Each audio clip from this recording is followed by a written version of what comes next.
The scene opens with a breathtaking view of the night sky filled with stars and a bright shooting star streaking across. It's a serene scene with mountains shrouded in mist under a moonlit sky. Suddenly, a voice exclaims, "Wah," repeatedly as if reacting to something surprising or awe-inspiring. A small house is seen surrounded by trees and a barbed wire fence. The same exclamation, "Wah," echoes again from two different sources, indicating the presence of several characters. Inside the house, a man wonders, "Do I hear a baby crying?"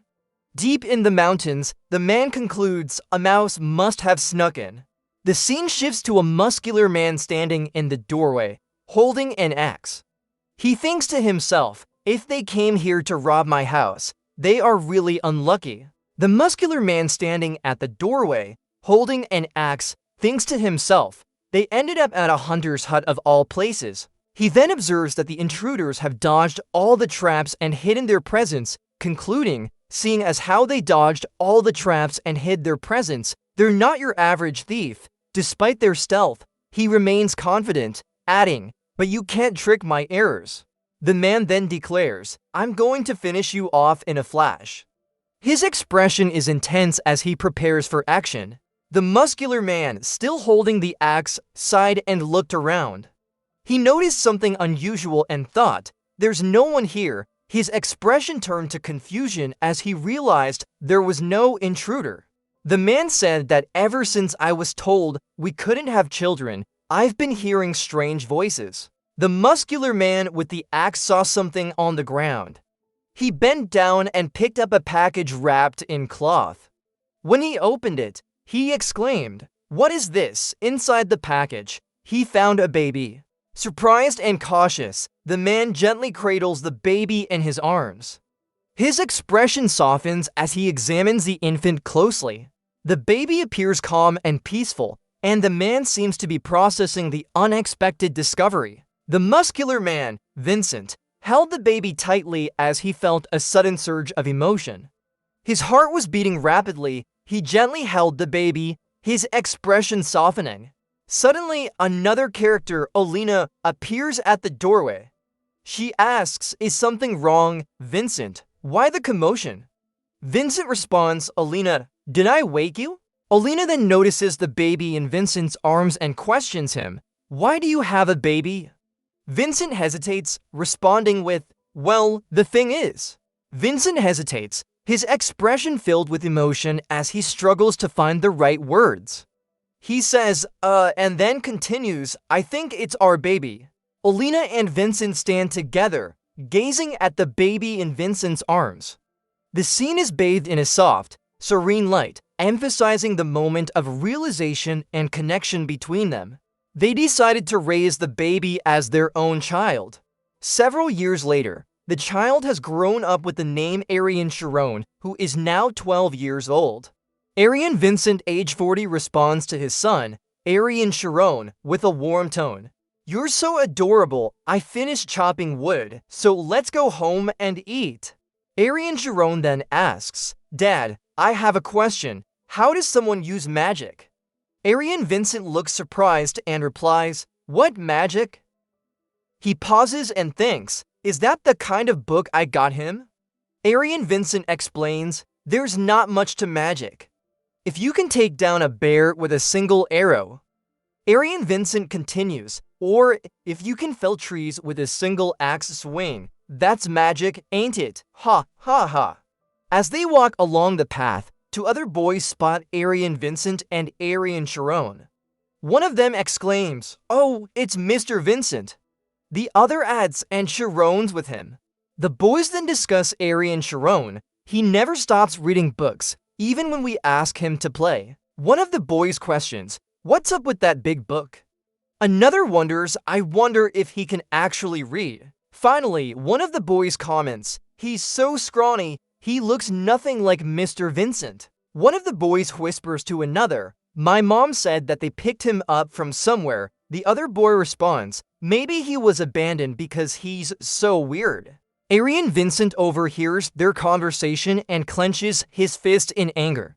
He thinks, "How dare they say that about my son?" Arian Vincent turns to Arian Sharon and says, "Sharon, If you can fell a tree with a single axe swing, Arian Sharon looks up at his father and asks, "That's magic, right?" Arian Vincent turns to Arian Sharon and says, "Sharon." Arian Sharon responds with a cheerful tone, "Yes?"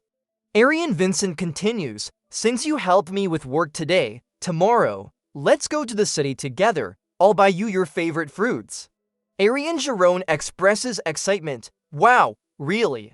Arian Vincent reflects internally, "I'm sorry for lacking as a father." Arian Sharon eagerly replies, "I can't wait." Arian Vincent gently ruffles Arian Sharon's hair and says, "But no matter what anyone says, you're my son." Arian Sharon looks up at his father with a curious expression and responds, "I want to know more." The scene then shifts to Arian Sharon's face as he gazes into the distance. He thinks about magic. The scene transitions to a city in the countryside of Thormia Kingdom, Kreese. Arian Sharon looks around in awe and exclaims, "Wow, so this is a city." The two explore various parts of the bustling city. They visit a clothing shop, where Arian Sharon seems fascinated by the different outfits on display. The atmosphere is lively, with people shopping and interacting in the marketplace. Arian Vincent instructs Arian Sharon, "Sharon, you have to wait at the store of Martin's grandpa until I'm done with business." Arian Vincent then adds, "Just to remind you, you can't go into a shady alleyway or run into nobles." "Got it," Arian Sharon responds confidently, "I know." Don't worry. Arian Sharon is seen writing a price tag for Grandpa Martin's merchandise. An older man, presumably Martin's grandpa, observes Arian Sharon's writing and remarks, "My goodness, you really do know how to write." The older man continues, "Thanks, kid, you didn't have to do anything." Arian Sharon insists, "It's okay, I want to help." The older man then reflects, "What a smart child, especially for his age." Arian Sharon calls out to Martin's grandpa, "Grandpa." The older man responds with a surprised expression, "Huh?" Arian Sharon then asks, "Do you know magic?" The older man looks confused and replies, "Huh, how's the traffic?" Arian Sharon clarifies, "No magic. How does someone use magic?" The older man laughs and says, "Oh, you mean magic." The scene transitions to a thought bubble labeled "The Interest Pipeline of Children," showing a progression from dragons to heroes, mages, and finally bows at our guns. Arian Sharon continues reading a book titled Tale of the, reflecting, "I don't really know much about magic." The older man points to a nearby building and says, "But that place over there has lots of books talking about it." Arian Sharon exclaims excitedly, "A bookstore." The older man asks, "Do you want to go check it out? Make sure you come back once you're done browsing." Arian Sharon responds with enthusiasm, "Really? Can I? I'll be right back then." The older man reflects, "Oh ho ho, I used to read fairy tales just like this one when I was a kid too. How nostalgic." The older man flips through a book and exclaims, "Hey, what's this?" He then pauses and thinks, "Wait, earlier, did he ask how to use magic?" Arian Sharon, who has been exploring the bookstore, notices someone scolding him for handling the books improperly. The person says, "No, what do you think you're grabbing with your grimy hands?" Arian Sharon asks, "I can't take a peek at the books?" The bookstore owner responds sternly, "These expensive books aren't meant for peasants. They're not the same as the life books they sell at a general store." The owner continues, "I can't have you dirty a book and make it seem used." Arian Sharon reflects, "It's also so expensive. I wonder where Dad buys my books from." Meanwhile, Arian Vincent enters the bookstore and asks, "Are all the books I ordered here?" The bookstore owner greets Arian Vincent with a smile, "Oh my head butler, you're here." Arian Vincent responds with a puzzled expression. The bookstore owner replies, "Of course they've arrived. How should I ring you up for them?" Meanwhile, Arian Sharon continues exploring the bookstore. He picks up a book and thinks, "This book is the same, there's not much in it." Arian Sharon then reflects, "To think reading books would be so difficult." Suddenly, Arian Sharon sniffs the air and says, "Huh?" A man carrying a box of books walks out of the bookstore. He says to himself, "Books." Arian Sharon follows him from a distance and wonders aloud, "Is he a noble? I wonder where he's taking them." Arian Sharon looks up at the night sky with a thoughtful expression. He then notices something unusual, a pile of discarded items near the grand building he was observing earlier. As Arian Sharon approaches the pile, he sees someone rummaging through it. The person appears to be collecting books from among the discarded items. Arian Sharon realizes the significance of this discovery and thinks, "So this is where Dad was getting my books from." Arian Sharon observes two well-dressed noble women walking past him. They are laughing and chatting as they carry books, seemingly unaware of his presence. Arian Sharon reflects on their appearance and thinks, "Nobles." He then contemplates the differences between himself and the nobles, pondering, "I wonder what the difference is between them and me." Later, Arian Vincent warns Arian Sharon, "Don't run into nobles." Arian Sharon walks alone on the street, deep in thought. He questions aloud, "Why is it okay for them?" He then reflects further, "But not me?" As he continues walking, Arian Sharon notices two nobles approaching him. One of them calls out, "Hey, kid." The noble approaches Arian Sharon and warns him sternly, "This isn't a place where kids like you should be roaming around alone." Arian Sharon looks up at the noble with a mix of curiosity and apprehension. The noble continues, "Beyond this door is an area only nobles can access." The noble then began to question Arian Sharon further, "Where are you from? Where are your parents?" Arian Sharon replied hesitantly, He's nearby." As the noble prepared to take action, someone shouted, "Hey, wait." One of the nobles comments to the other, "Isn't he kind of suspicious? He doesn't look like a kid that lives in these parts." The other noble responds, "He's probably an orphan." Arian Sharon overhears their conversation and thinks, he might even be an errand boy for bandits. The noble then turns back to Arian Sharon and says firmly, "I'll need you to come with me, kid."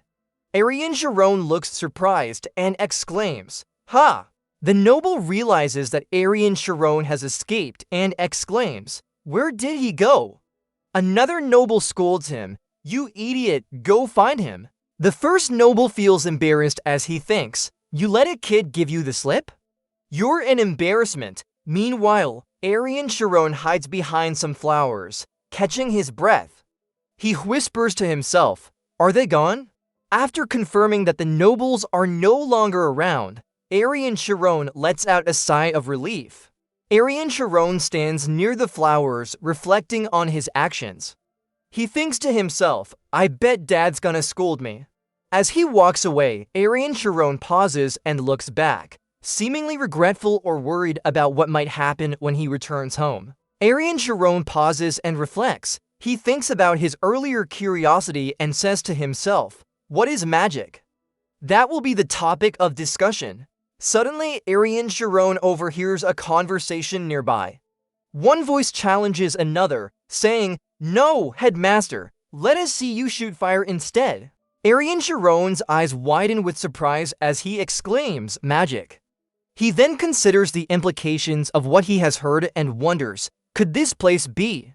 Arian Sharon realizes the significance of the conversation he overheard and thinks, a magic academy? He listens as someone explains, "You can get in trouble if you start a fire inside the school. However, if you get my question right, I'll show you some magic." The speaker then asks, "What do you think is the most important talent when it comes to learning magic?" Arian Sharon overhears various answers, knowledge, hard work. After all, you have to study magic your entire life. Money, I heard there's a lot you need to buy. The speaker responds, "No one said the right answer yet." Arian Sharon wonders, it's not knowledge, hard work, or money? Arian Sharon continues to eavesdrop on the conversation. He wonders aloud, does one have to be a noble or something? The speaker then reveals the correct answer. The most important talent when it comes to learning magic is insight. He overhears someone ask, "What's insight?" The speaker responds with a question of his own. Is there anyone here that doesn't know what 1 plus 1 is? Someone answers confidently, "Who wouldn't know that? It's obviously 2. The speaker challenges them further, "Then can someone explain to me why it's 2? Arian Sharon listens intently as the others struggle to respond, with one person saying, well. The speaker explains further, "That strange feeling you have right now is what's known as insight." He continues, "There was a time when people didn't know that 1 plus 1 equaled 2. A lot of academics worked hard to prove it. Despite this," the speaker points out, "but despite not having any concrete evidence or proof, we are able to understand that 1 equals 2, right?" He elaborates, "That's because it's a law that's always existed in the world. That's why we don't need to learn it, for we are able to feel and accept the concept." The speaker then connects this to magic. Because magic is also a law that existed in the world from the start, we are able to feel and accept it whole through insight. Finally, he concludes, "That's why insight is more accurate than knowledge and faster than hard work." Arian Sharon is amazed by this explanation and thinks, "Whoa, would that make someone a genius?" The speaker responds to Arian Sharon's thoughts with a laugh, a haha. "Yes, it would, and if you hone your talent, you can also become that kind of mage." Arian Sharon reflects on this possibility, thinking, "Become a mage? Will such an opportunity ever present itself to me?" Suddenly, the speaker addresses him directly. "That's right, child standing behind the wall. I'd like to hear your thoughts." Arian Sharon is caught off guard as he realizes he has been noticed. He thinks, he noticed me?" Arian Sharon is torn between running or answering. He thinks to himself, "Should I run or should I answer?" His anxiety grows as he considers the consequences. Who knows what they'll do to me? At that moment, Arian Sharon has an idea. The narration states, "That's when a thought came to Sharon's mind." He thinks, "If I don't climb this wall right now." Arian Sharon climbs over the wall with determination. He thinks to himself, "I'll regret it forever." As he reaches the top, Arian Sharon pauses, catching his breath. His thoughts are filled with a mix of fear and resolve. He then realizes something important. Arian Sharon climbs over the wall and finds himself as serene courtyard surrounded by lush greenery. He looks around, taking in the peaceful environment. An old man with a long white beard, who turned out to be the principal of Alpheus Magic Academy Merhalpheus, class for certified magician, walked up to him and asked with a warm smile, "Have you come to accompany this old man?" Arian Sharon is visibly surprised and overwhelmed by the situation. His thoughts race as he processes the encounter with the headmaster of the Magic Academy. Arian Sharon is visibly nervous and overwhelmed as he faces the headmaster of the Alpheus Magic Academy. His heart races and he struggles to find his voice. He hesitates, trying to gather his thoughts and decide how to respond to the headmaster's question. The tension is palpable as he considers the implications of being caught eavesdropping on such an important figure. Suddenly, Arian Sharon makes a quick decision. He leaps over the wall, fleeing from the scene with urgency. His actions suggest that he is trying to escape the situation before it becomes more complicated. As he runs away, the comic transitions to the title screen, displaying the logo for Infinite Mage. A tranquil view of a tall brick wall is seen under a bright blue sky.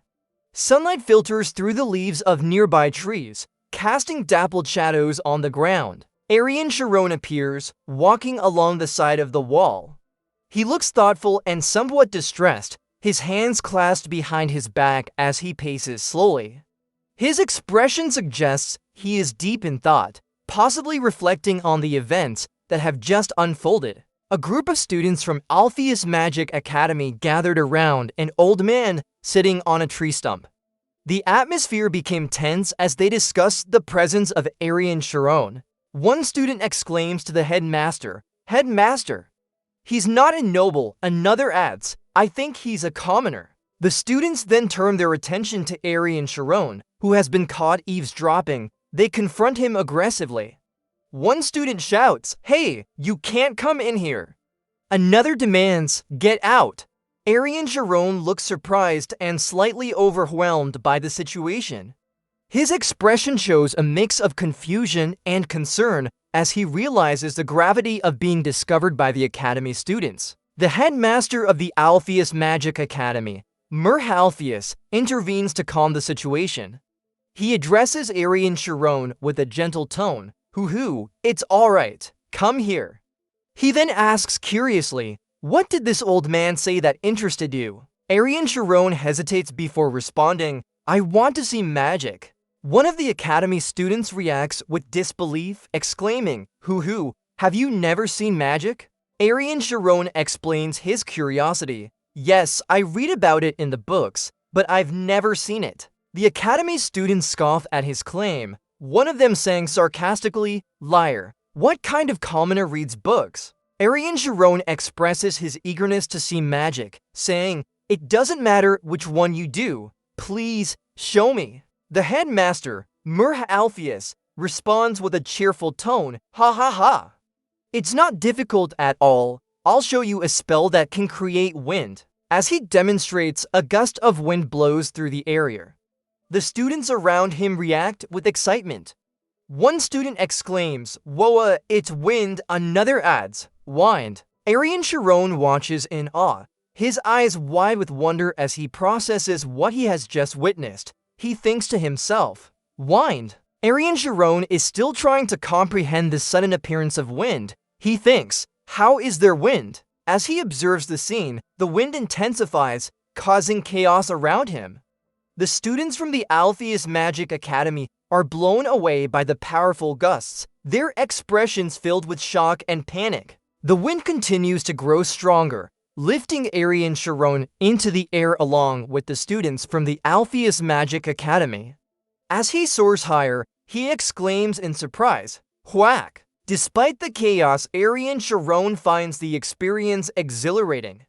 He laughs joyfully and shouts, "Wahoo, ha ha ha, it's fun." The scene shows the students scattered across the sky, their expressions ranging from shock to panic as they are carried away by the powerful gusts.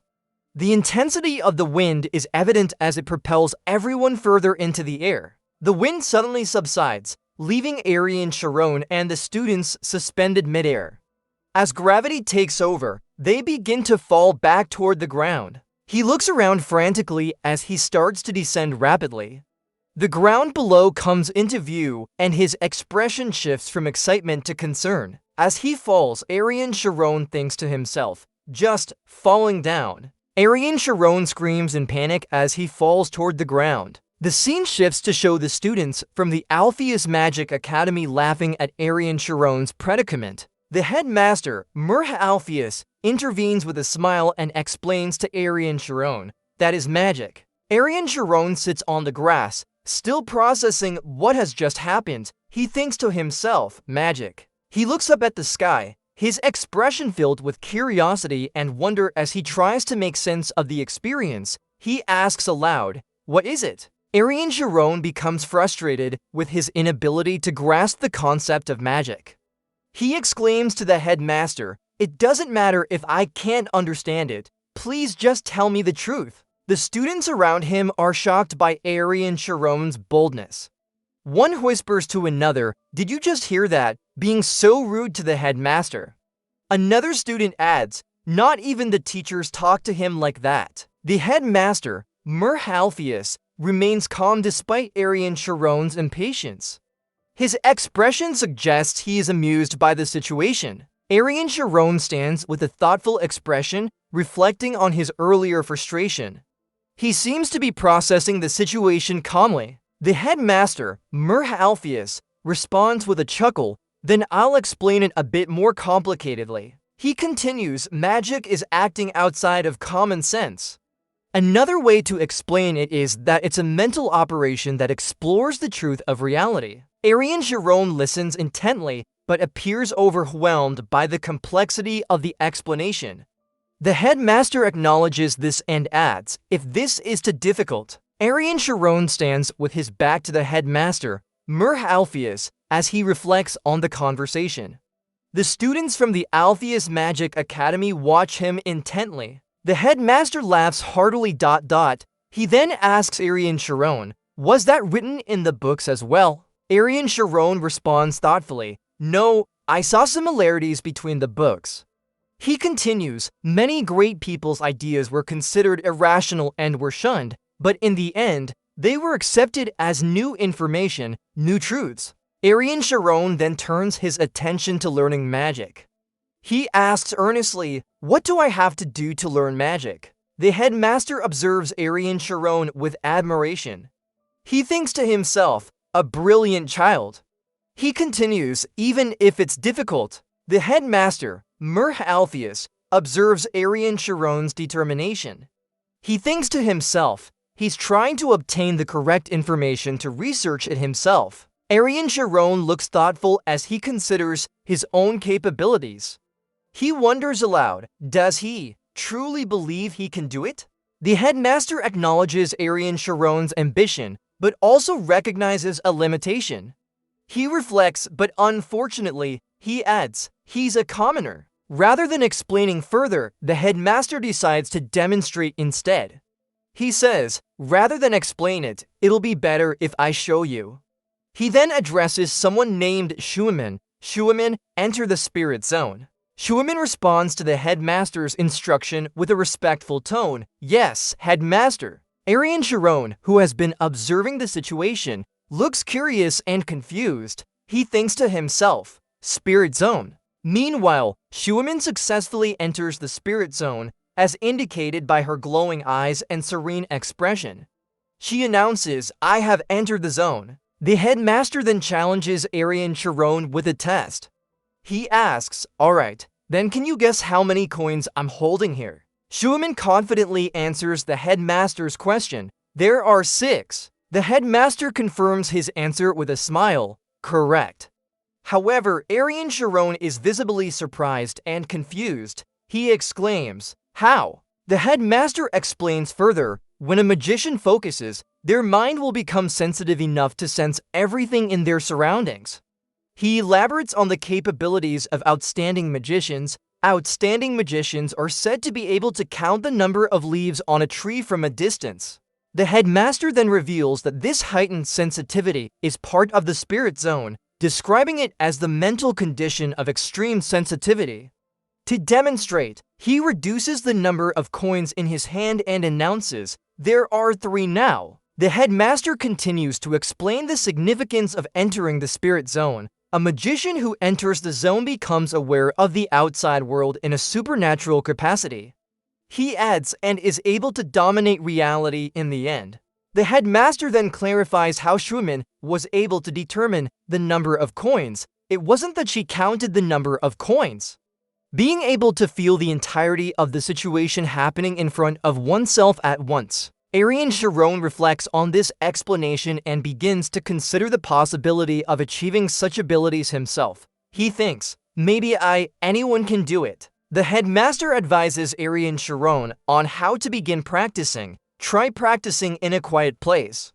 Firstly, you'll need to sense yourself. The headmaster continues his explanation to Arian Sharon. Then you'll erase yourself. He emphasizes, although anyone can do it, not everyone can do it. The headmaster elaborates further, when you do so, an entire new world different from the one you know will open to you. Do you understand what I'm saying? Arian Sharon responds thoughtfully, if I can't sense myself, then it'll also be impossible to erase myself. The students around them react with surprise as they witness the conversation.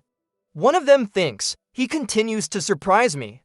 The headmaster smiles and encourages Arian Sharon, will you try it right here? The headmaster reflects on Arian Sharon's situation, since in the end, if he can't enter the spirit zone, he won't be able to learn magic at all. Arian Sharon stands quietly, deep in thought.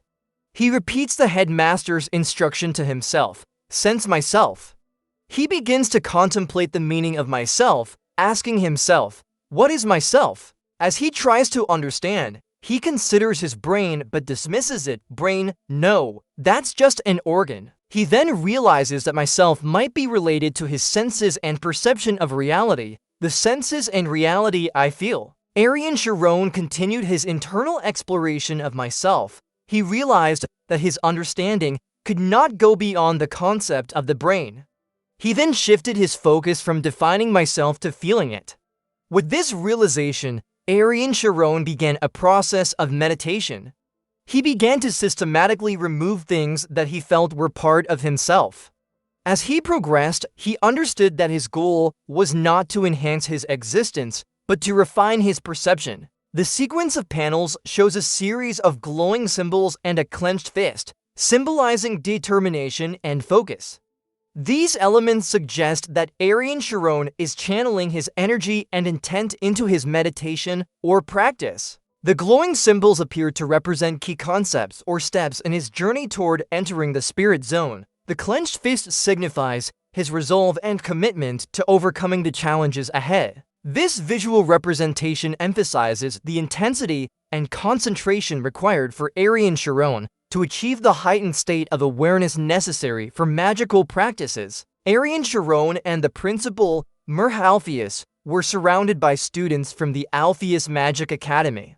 The group gathered under a large tree, creating an atmosphere of study and reflection. The headmaster addresses Arian Sharon, asking him about his experience. How was it? He then probes further, seeking insight into Arian Sharon's internal journey. What did you feel? The headmaster appears curious and attentive as he waits for Arian Sharon's response, indicating his interest in understanding the young boy's progress and thoughts. Arian Sharon responds to the headmaster's questions with a thoughtful expression. He begins by reflecting on his experience. He then elaborates, I heard all sounds. The students around him react with amusement, one of them commenting, of course you'll hear sounds if you're standing still. They laugh at what they perceive as an obvious observation. Arian Sharon looks slightly embarrassed but curious, responding, Hoo, is that so? The headmaster observes Arian Sharon's response and thinks to himself, so he can't do it, as expected. The headmaster, Mir Alpheus, explains further to Arian Sharon, the things that happen inside the spirit zone are in another dimension. He introduces the concept of synesthesia, describing it as an extraordinary sensory experience, synesthesia. Smelling sounds, tasting light, and feeling the form of the scenery on your skin. Despite Arian Sharon's initial limited perception, the headmaster encourages him with a gentle pat on the head. Well done. If you keep practicing in the future, you'll be able to hear many more sounds. The headmaster announces the end of the special lesson. Alright, then the special lesson ends here. Let's return to school. The students respond enthusiastically, yes, headmaster. As they prepare to leave, Arian Sharon stands alone, reflecting on his experience. The headmaster observes him with a mix of admiration and regret, thinking, it's regretful, he's a talented child.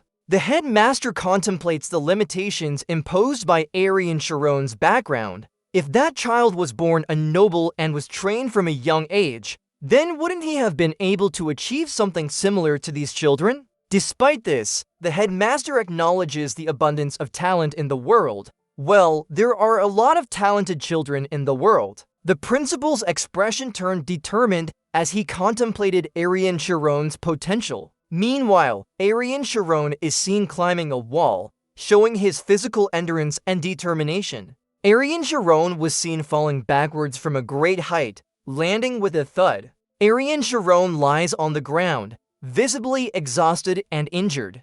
Despite his pain, he reflects on his efforts with a sense of accomplishment. His expression shifts from exhaustion to realization as he comes to terms with what has happened.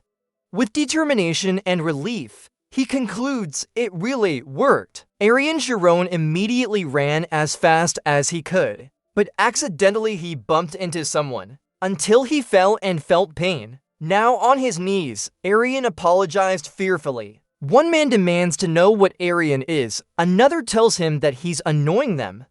Arian appears fearful and desperate. As the confrontation escalates, one aggressor grabs Arian and questions if he's lost his mind, saying that compensation is required for hitting someone. Arian apologizes again. The man mocks him, saying sorry isn't enough and accuses him of being part of the Wolf gang. Shocked, Arian asks if they are there to kill him. Another person arrives and casually asks what's happening. Arian calls out to Miss Amy for help. Miss Amy came and was curious about what was happening. One attacker is surprised. Miss Amy examines Arian and wonders if he is a noble. She also notes how young he looks. An aggressor accuses Arian of trying to kill someone. Another says he only meant to teach a lesson. Arian denies it, saying he just bumped into the person by accident. The others don't believe him. One tightens his grip on Arian, who starts coughing. The attackers demand compensation, asking where his mother is and insulting her. One notices Arian's eyes changing.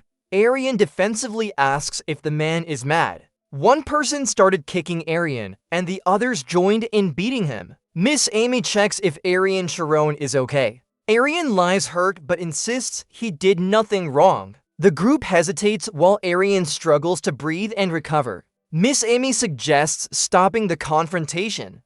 Arian Sharon responds defiantly, asking if they have nothing more fun to do. The others reveal that they plan to beat him up and sell him to a southern village, while claiming that he is just a commoner. Arian reacts in disbelief and calls his parents. Arian Sharon screamed and asked to let her go. Feeling pressured, Arian asked if they wanted to be hit again. He wondered what they were trying to do to make her let go. The antagonistic Miss Amy said she just wanted to see her face. The red-haired woman says she had only planned to bully Arian a bit before letting him go. Despite the tension, Arian stays calm. One antagonist grows more aggressive. Chapter 17. An attacker laughs sarcastically. The scene shows a fly flying, followed by a pause in the story. A bird flies overhead and a mouse runs on the ground, indicating changes or disturbances to come. A sudden force throws the aggressors back. A blue light fills the scene. Arian looks up with glowing eyes, seeming to be the source of this power. Arian's power intensifies. Blue energy radiates around him. He stands firm as this supernatural force grows stronger.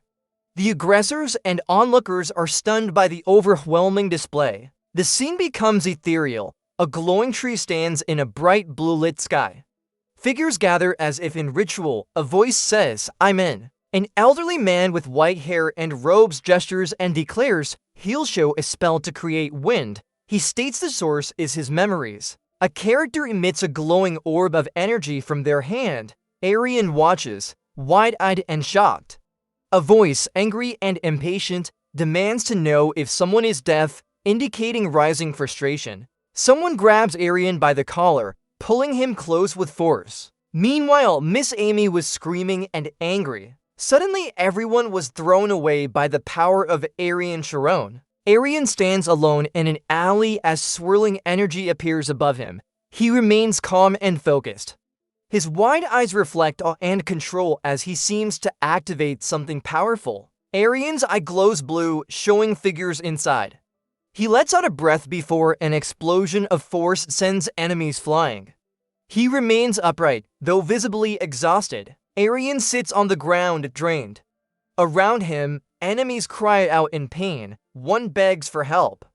The scene is chaotic, showing the consequences of Arian's unleashed power. A red-haired woman confronts Arian, asking what he is and where he learned magic. Her tone mixes shock, curiosity, and suspicion. She questions how a commoner can have such power. Noise draws others to the scene.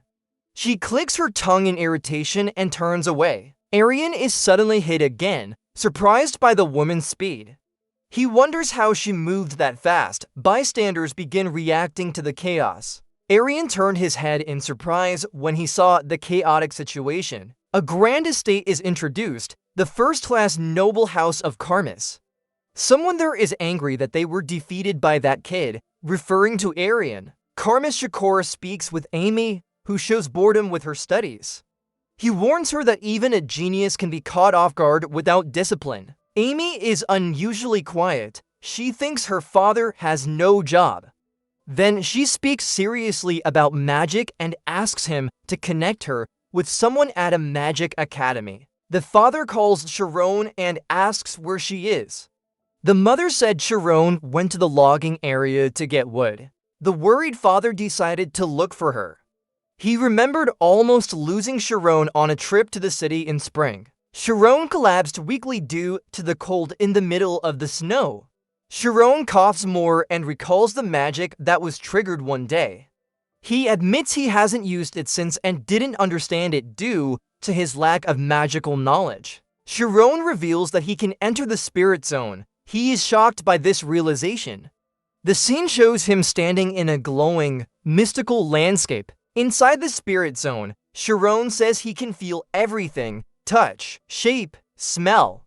He senses every part of a tree at once. He finds something he can't explain, but he feels it strongly. Sharon swings an axe powered by blue energy. He strikes a tree with force, enhanced by the spirit zone. His movements are precise, filled with supernatural strength. Sharon observes the tree he cut with one strike. He reflects on the power he used and calls it magic, although he's unsure if that's the right word. A witness sees Sharon's feat and is amazed. Another person identifies it as Thunderstrike, a technique that targets a tree's weak point to bring it down with one hit. Sharon says this is the first time he succeeded in doing it, despite trying hundreds of times. He compares it to a magical event from his past.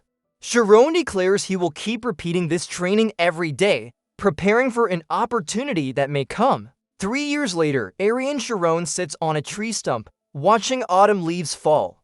He appears peaceful and focused. He stands and strikes a stump with his axe, showing how much he has grown. Sharon examines a tree and thinks that sight alone is not enough. True understanding comes from feeling. He swings his axe with full awareness and reflects that real vision combines seeing and sensing. Sharon releases a powerful attack, energy bursting from his axe and hand. His control of physical and magical force shows his growth into a powerful and focused practitioner. He reflects that he nearly ended training early after only meditating, but realizes 5 hours have passed. He chooses to keep going, driven by determination. Sharon realizes he's seeing the world differently now. He acknowledges it as a different world, full of insight. As sunset arrives, he decides to go home, satisfied with his growth. Returning home, Sharon sees white horses and a luxurious carriage. He wonders if there are guests and enters, announcing his arrival. Sharon sees his father and a noble visitor named Temarin. He learns that Temarin is from the house of Ogent, which surprises him. Temarin says he came specifically to meet Sharon. Sharon is confused why a noble's assistant is interested in him. His father confirms Sharon can read. Sharon's reading skills and good reputation are discussed. The older man hints at a job. Sharon is surprised. The job is to help sort nearly 10,000 books from the noble house's library over 2 years. Sharon is surprised and exclaims at the mention of a library. Sharon realizes this library may hold knowledge important to mages. He learns that secrecy is vital. Leaking anything will put his family's life in danger. Sharon's parents are worried. The nobles offer a large payment. The father insists they aren't doing it for money, but because they care for Sharon. The family reflects on wanting Sharon to reach his dreams. A character mocks the idea of Sharon finding a career, but his mother insists it's about letting him read. Temarin admits they can't fully monitor Sharon. The family is asked if they've been honest with him. Another character wonders if Sharon is reading now. Sharon's early reading is recalled. He's called clever and attractive. Someone speculates he may have noble blood. They wonder how different his life could have been. Someone firmly declares that Sharon is their son. They believe it's natural for a woodsman's son to work in the mountains, even though Sharon's path seems unique. The family expresses pride in Sharon, but also fear. They offer him for the job, noting his reading skills and cleverness. They ask that Sharon be allowed to read books. One says they don't care about money, they just want safety and knowledge for Sharon. Sharon's father, filled with emotion, tells the nobleman to leave. The father insisted that they did not need the money and regretted begging. They shouted for the others to get out of the house. He said that they had insulted their poor family. Sharon called her father, then declared that she would do it. Despite the concerns and warnings of danger, Sharon remains steadfast. Sharon promises to never leak anything and won't hold a grudge even if things go wrong. The older man accepts and says he'll return in a week, warning Sharon that once he enters, he can't leave until it ends. A parent angrily blames themselves and tells Sharon to decline. Sharon calmly thanks him for the opportunity, calling it a great gift. The family comforts Sharon, promising to protect him and asking him to return safely. His father reflects on whether he raised Sharon well. Sharon cries silently. A week passes, marking the start of a new chapter. Sharon signs papers and prepares to leave. His father reacts emotionally as the group moves out. Sharon travels quietly, sitting between adults. He reflects on memories and calls to his parents with affection. A gentle touch and a voice urge Sharon to stay strong. He silently gathers resolve. Sharon reflects on the risk of his mission. He wonders if he can survive 2 years. The setting is explained: Kingdom of Thormia, City of Krees, and the noble Ogent family with a strong warrior legacy. Sharon is amazed by the Ogent estate. Someone warns that the family is full of monsters, prompting a rebuke to be cautious with words. Sharon walks toward the estate, now feeling the weight of reality. He reflects on the family's noble rank and the butler's quarters. Inside, Sharon is told to follow and hear his duties. He agrees to do his best. Sharon marvels at the great library. He's told his job is to organize books for the move, under strict time and access rules. He's told to follow butler rules. Internally, Sharon believes the risk is worth it and asks when to start. He's told, tomorrow. Sharon begins work and realizes the importance of consistent standards in categorizing books. He reflects that knowledge is interconnected, and organizing requires understanding links between subjects. He concludes that history is the backbone of knowledge and decides to read all 850 history books in 2. Sharon hides his reading because it's not officially allowed. A superior checks on him and comments on his overtime. He is warned not to overwork and to take responsibility. Sharon promises not to falter. Suddenly, he reacts in surprise. Sharon fears being caught reading. He's reminded to keep up appearances and cut his long hair. As night falls, Sharon resolves to stay focused for 2 years. He considers tying his hair and reflects on the difficulty ahead. While studying, he's overwhelmed by historical complexity. He's told to understand, not memorize. He tries to grasp the essence. Sharon finds the study dull. A mentor asks if he thinks studying is enough for success, challenging his resolve. The mentor says practical books would be banned, but Sharon is relieved he's allowed to continue. He calls the mentor a fool with big dreams. 3 months have passed since Sharon begins work at the Ogent family's great library. He grows used to sorting books and gathers information from male servants. He hands over a stack of books confidently. He notices the second young master borrowing a book. Sharon discusses a missing book with another servant. The nobles don't care if a book goes missing or if information leaks. Sharon reflects that maybe the books aren't that important, but he also warns not to repeat his thoughts aloud. Sharon knows the danger remains even if nobles don't care. He reflects on how commoners risk their lives for things nobles won't remember. Mistakes mean death. Servants must become cold to avoid error. Sharon accepts that it's best to live quietly. Suddenly, he explodes in frustration, cursing an old man. He notices something strange and reacts in confusion. Sharon notices the youngest lord's son, Rian Ogent, with blue hair. A pursuer calls after Rian, threatening punishment. Rian complains loudly. Sharon is asked not to reveal Rian's hiding spot. Sharon notes how large the approaching man is. He calls out to Rian, alerting the older man, who declares he knows Rian is hiding nearby. The older man asks Sharon about the blue-haired boy. Sharon internally jokes about how small the man must think he is. The man reveals he's Rion's instructor. Sharon asks who he is. The man declares he's a swordsman instructor. The instructor demands the truth. Sharon reveals Rion's hiding spot under a bookshelf. Rion panics and yells at Sharon. Sharon tries to explain it's a misunderstanding. The instructor doubts him. Rion shouts angrily. The instructor declares that Rion needs mental training, not just physical. Rion lies upside down, defeated. The instructor threatens him. Sharon rationalizes that the instructor's authority justifies his decision. He recalls rumors of a similar punishment in the mountains for a whole month. Sharon's first book takes 20 days. His pace improves dramatically, and for months, he reads 80 books. Sharon says only the beginning is hard. He plans to study 200 books first to make the rest easier. He begins to doubt if history is worth studying, but is reassured by learning about past mages. Sharon believes mages make theories real, just like scholars.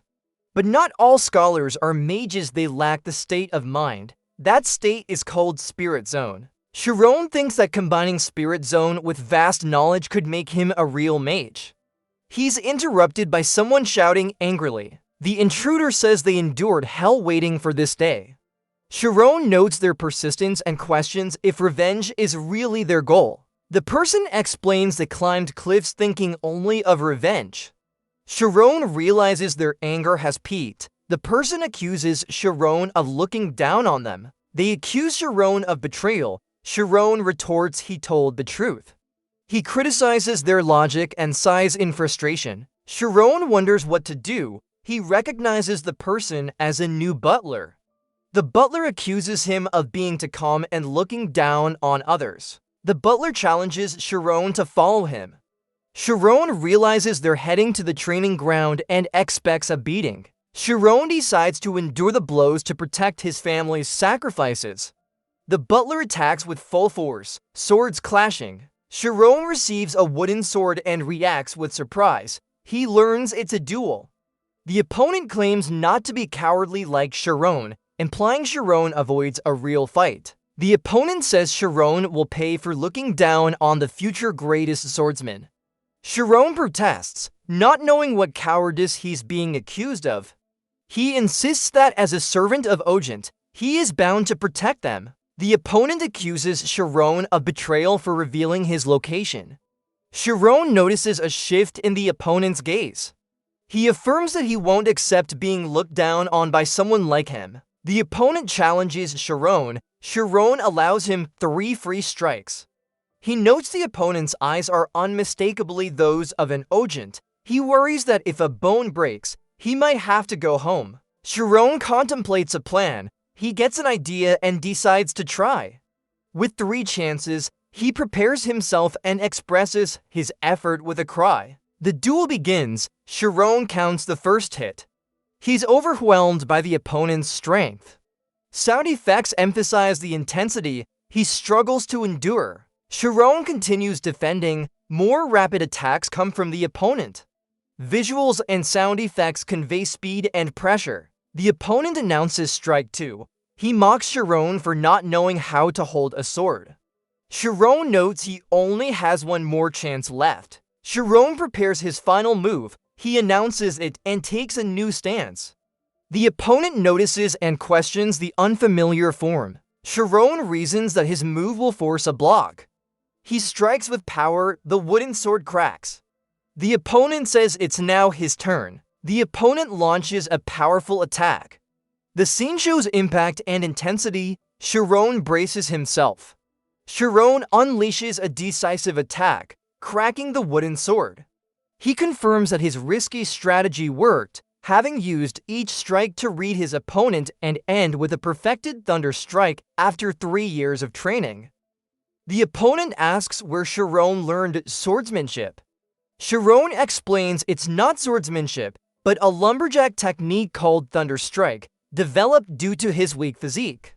The opponent, trained for 15 years, reacts with disbelief. Another character praises Sharon. It's revealed that Sharon, only 12, has mastered a secret Ojent technique. The observers note that he has nothing more to learn under current guidance. A grand banquet is announced to celebrate. Another character, overwhelmed by frustration, questions why he cannot catch up to Sharon, finally shouting Rai Ojent's name in acknowledgement. Sharon tries to apologize for any offense. He is abruptly silenced by an angry outburst, then delivers a focused strike that surprises his opponent. Their swords are broken. A real duel with real swords is set for 1 month later. Sharon, inexperienced in swordsmanship, fears the possibility of death but accepts the challenge. Sharon reflects on the Ojent family structure and his resolve. He admits that without books, his life would feel empty. Determined to survive, he recalls his endurance from mountain life. Sharon began to look for defense techniques from books, while Rin underwent grueling physical training, completing 100 rounds and collapsing from exhaustion. Rin complains that her training is not hard enough. The instructor, surprised by her intensity, suspects Rai's influence. He claims that Rai has awakened his schema. The narration explains schema as a complete understanding of one's body, contrasting it with Spirit Zone. Sharon attempts to explore schema, but realizes it's inefficient. He decides to begin with sword techniques. Sharon practiced slashing in 8 directions by herself. Meanwhile, Rin practiced under the guidance of the inspector. The character reflects on being labeled the archnemesis of the genius. Despite lacking talent, they commit to enduring hardship until they develop it. With conviction, they vow to win no matter what. The character ponders the meaning of swordsmanship, calling it a system designed to end a life. They acknowledge that psychology is key to mastering it and begin imagining opponents attacking from any direction. They simplify the chaos. There are only 8 possible directions for attacks. So they train to slash and block in those directions repeatedly until the movements become instinctive. The training becomes more intense. Repeated attacks and blocks build muscle memory. Each swing is driven by focused effort. As the character improves, their eyes reflect unwavering resolve. The character laughs, accepting their chosen path. They reflect that swordsmanship is as boundless as magic. They apologize to their parents, uncertain if they'll return, but without regrets. As the trial begins, the character notes their progress. In a short time, a formal duel is about to begin. They observe the opponent's aura and recall a memory of someone similar. A spectator critiques the character's form, but notes their tranquility while holding a real sword. A rival swears to defeat the character. The fight begins. Spectators are stunned by the character's swordsmanship and acknowledge the difference in skill. The rival senses the character's sword path and begins to understand it. There's something deeper in the way they fight. The character questions if the opponent is staring at the blade in fear. They reflect that fear of death lies in imagining the future, which doesn't exist yet. They reason that humans can leap off cliffs because the fear is in the future. The opponent shows no emotion, as if completely detached. The character shouts encouragement. They guide a sparring partner during combat, insisting not to fear death. They reflect that some obstacles can't be overcome with tricks. Their opponent's blade is both heavy and swift. It becomes harder to read the opponent's moves with synesthesia. The fight becomes more physical and mentally intense. The character realizes they're about to die. They cry out and refuse to fall. Their instincts take over. Suddenly, something unexpected happens. The opponent misses a fatal opportunity. The character wonders why the opponent only uses large movements. They conclude the opponent lacks understanding. They reevaluate the opponent's true skill level and decide to adjust strategy. With renewed aggression, they declare they will take the lead in the fight. Their confidence rises. Surprised that the character isn't out of strength, the opponent struggles to block even basic slashes. The character's simplicity becomes a threat. The character notices the opponent's strength dropping. They focus on keeping their rhythm and conserving energy while staying unpredictable. Sharon is shocked when Rai suddenly resumes attacking, despite appearing exhausted. Sharon wonders how such simple slashes can be this hard to block. Sharon notices that Rai's strength is decreasing, but he also realizes he must maintain his rhythm to conserve energy. Despite the simplicity of Rai's movements, they grow harder to defend against. Sharon is in disbelief that Rai's pace is still overwhelming. An observer praises Rai's unexpected strength and suggests celebrating with a grand banquet in his honor. Rai shouts that he'll become the world's greatest swordsman. He charges in with full force, shocking Sharon and others watching the duel. Sharon wonders if Rai has abandoned victory and is just relying on brute strength. Yet Rai's technique becomes unpredictable and his sword path becomes unreadable. In a climactic moment, Sharon and Rai clash again. Their breathing is heavy, swords flash, and their eyes glow with intensity. The duel reaches its peak. Sharon tries to read his opponent's sword path but fails. He realizes there are too many random variables and cannot predict the attacks. Sharon counters with a forceful slash, channeling all his energy. As he swings, his eye glows with sudden awareness. A dramatic impact follows as blades collide. A glowing sword floats in the starry sky, its radiance dominates the scene. Two silhouettes stand beneath it, awestruck by its power. Both characters gasp repeatedly as they witness the sword's brilliance. One begins to question if what they're seeing is real. They recall a moment where Sharon instantly shifted his grip and struck upward during the final exchange. The strike lands, shocking the opponent. The attacker expresses disbelief at winning and wonders what will happen next. Despite winning the duel, Sharon worries because the opponent is a noble. He feels uncertain about the consequences of stepping on their pride. Eventually, the noble accepts defeat with frustration. Sharon is told he has won. The opponent, defeated, claims that even death would be acceptable. Sharon reacts with disbelief and reprimands him for saying such things. A heated argument breaks out. Sharon claims the duel was nonsense. He accuses the opponent of hiding to avoid training. They continue blaming each other, shouting insults. After yelling at each other, Sharon reflects that his opponent, despite being a genius, never looked down on him. Finally, the opponent introduces himself as Ogent Rian and asks to be friends. A title card introduces the scene in the Ogent library. Sharon is informed that he has classified over 7,000 of the 10,000 books. He reflects on how much progress he has made in 1 year. Sharon reads about 3 books a day and has nearly finished 850 history books. He says his spirit zone has grown stronger through this effort, and he recalls surviving a moment he thought would kill him.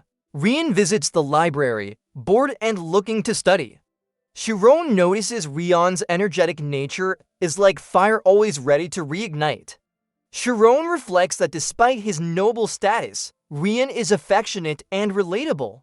Rian questions why Sharon reads so much. Sharon explains that he's catching up after missing out on education. Rian is amazed at Sharon's ability to read 600 books and still keep going. Rian finds a book debating who would win, a magician or a swordsman. Sharon joins the discussion. They joke that both would have to be insane to fight like that. Rian quickly declares the swordsman wins. Another servant overhears the discussion and reacts with suspicion. He fears the consequences of a steward speaking so casually with a noble's child.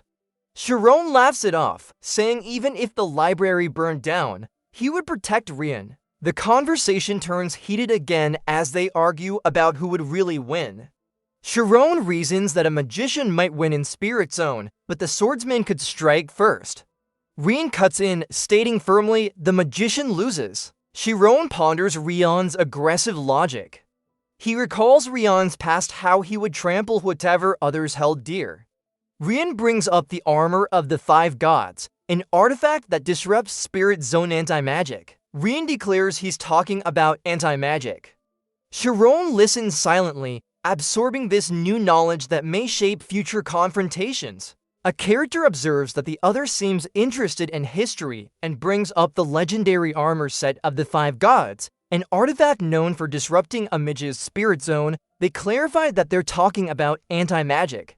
They explain that fighting a mage inside their spirit zone is like fighting a shark in deep waters. However, disturbing the water can rob the shark of its senses, hinting at a counter to the mage's advantage. The term anti-magic is emphasized. It's said that if spirit zone can't touch it, then neither can magic. If someone equips an artifact with this property, no mage could oppose them, but this remains a theory. Anti-magic is said to come from the mana of a dragon's heart. Because it's wave-based, its power isn't scalable by money.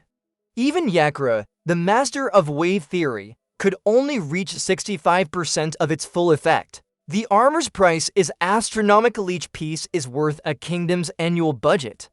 Someone questions how a swordsman could be stronger if anti-magic is so powerful.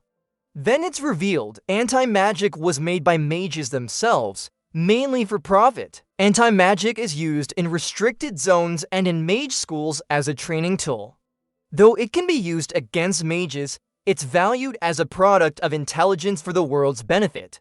Therefore, being a swordsman isn't necessarily better. Another character cynically remarks that ideals and reality are different and claims that mages still can't beat swordsmen in a real fight. They express skepticism over the noble image of mages. Rian laughs and praises Sharon for provoking his brother. He jokes that if Sharon's tongue were a sword, he'd be the strongest swordsman. The mood lightens after the heavy discussion. Sharon reflects that though ideals differ from reality, a mage's mindset to experiment and improve is what defines them. 6 months later, the library relocation is completed earlier than expected. The staff celebrates that thousands of neglected books have been properly organized. One suggests keeping Sharon longer, but the deputy butler dismisses it. Sharon finishes reading every book in the section. He feels it's like a dream and reflects on the long journey. Someone calls out to him, surprised he hasn't left yet. He confirms he has nothing left to read, at least in that part of the library. Rian congratulates Sharon, overjoyed and playful. Sharon then asks if he can visit Rian's house. Rian reacts in disbelief. Sharon explains he feels sad that their relationship had to stay hidden. Rian agrees, also regretting that. They decide to visit Rian's house while the family is away. Sharon is amazed by the grandeur of the estate. He's surprised that Rian's personal room is the smallest at the end of a long corridor, despite being from a noble family. In Rian's modest room, they relax and play cards. Sharon loses again and accuses Rian of using Spirit Zone to cheat. Rian laughs and explains he simply reads Sharon's habits, like how long he takes to bet. Sharon meets Raina Ogent, Rian's sister and a court pianist. She is elegant and confident. Sharon compliments her playing. She guesses Sharon is the one who categorized the library and offers to teach him piano, Indonesian. Raina tells Sharon to sit. Sharon hesitates, surprised. Raina repeats the instruction. The chapter ends as Raina prepares to begin the piano lesson. Don't forget to subscribe and like for the next episode update. Thank you.